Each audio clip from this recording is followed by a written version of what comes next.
right, today in this lesson, this is part one, and we are going to be doing the convince me. It's on page 790.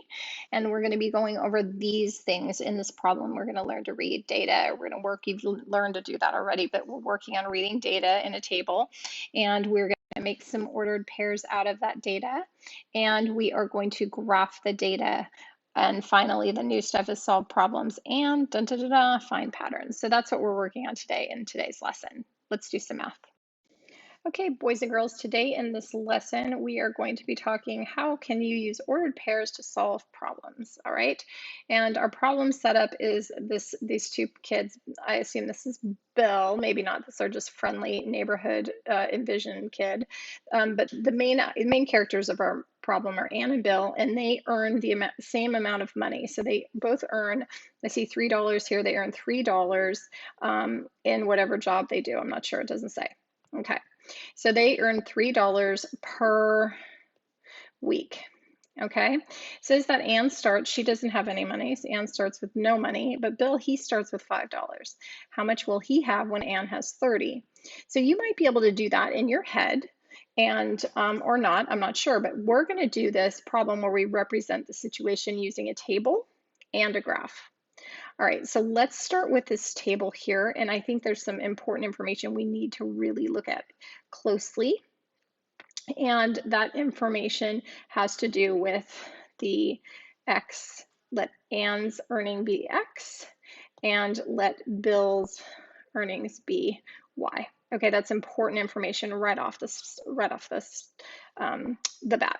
So we are going to take this table and just kind of look at it a little bit closer, okay? And so Ann's earning, Ann, we already learned, is X, okay? I need a little bit darker pen there. Ann is X and Bill is Y, okay? And what I'd like to do is I'd like to change how this table is displayed, and you can always do this, you guys, to help. And I know that I'm going to make some ordered pairs. I also know that ordered pairs are organized like this, X comma Y, right? We know this. And so I'm going to make a table that almost makes my ordered pairs, like I don't have to do any more work. Like I can just completely graph them right away. So this is a nice little trick. So what we do is we're going to start. We learned that she had 0 and he had 5. So we know that Ann is X and we know that Bill is Y. And we are going to say Ann had $0 and Bill, he had $5. At the start of week, they both got paid their $3. So that means Ann now has $3 in her account, and Bill, he of course has $8 because he took 5 and added 3 to it. And so I'm going to continue filling out this table. So she gets another $3 and has $6. And then he's adding $3 to his 8, which gives him 11. She adds $3 and gets 9. He adds $3 and gets 14. And this pattern goes on, and we just rewrite the table. Now, there's a pattern. The important thing is the pattern between Bill and Ann. So what's the pattern? And they're going to call it the relationship, right? Like their, I guess, the relationship between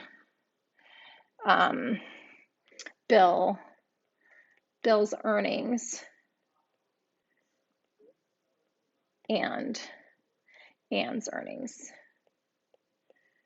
Okay, so this earnings piece is tricky to me, and I'll show you why later. However, what's the difference between their two amounts? Okay, so let's go look at the graph. All right, so now do you notice that these are actually just turned into coordinate pairs, right? These are now all ready to graph. If I just did this, if I just put little thingies here in a comma, parentheses, thingies, and a comma, wouldn't these be ordered pairs? Sure thing, right? Great idea. Okay, so back to what we're talking about is we have to graph, because our problem says represent the situation. It says represent the situation using a table and a graph. Okay, so we're going to look at this graph a little bit closer. And here's this graph. We'll make it a little bigger and look at it closer. Okay, so let's just kind of track. We're not going to have to graph these because they already did it for us, right? So we've got 0, 5. and we have 3, 8. And what I want you to notice is that each point that was plotted, it's going in this upward direction. So that's just saying they're earning more money, right? Like they're earning more money. What if like it was going this way? Maybe that means they're earning less money, right? So you have to look at these things. So the relationship is they're each earning more money, 2.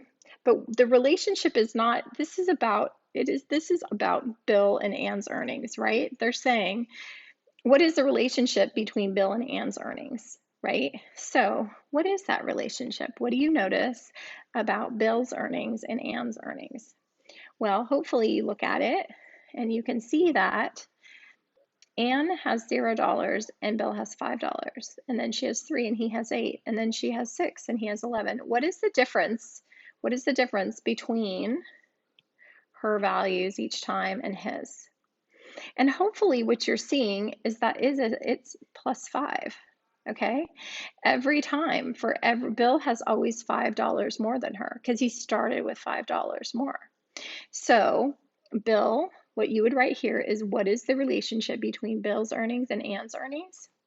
You could just simply put Bill earns $5 more than Ann. Now let's just talk about earns. What's that mean when you earn something? Somebody gives it to you or you work for it, right? Does Bill really earn $5 more than Ann? Does he really earn $5 more than Ann? And I want you to take a thinking second. I want you to write your answer in your paper in the column, right over here, right over here. Does Bill earn $5 more? I hope that you wrote, no, he doesn't. He doesn't get more. They both get $3 a week.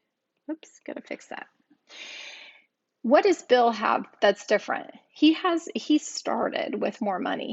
He has $5 more. He didn't earn it, but he just saved, right? He saved $5 more than Ann. Okay, so I just want you to think about that these numbers have a story and that you're trying to figure out the story, and we're going to use that. We're going to do that by making tables, and we're going to graph, and we're going to look at the relationships between these things. Okay, so this is what you should have recorded. You should have these notes somewhere that I've just recorded. The evidence of that you did this lesson is that you took these notes, and you may have needed to get another piece of paper, or maybe you wrote this in the margin somewhere, but you should have these notes to show that you've completed this lesson. All right, now take a break and come back and you can watch the next lesson.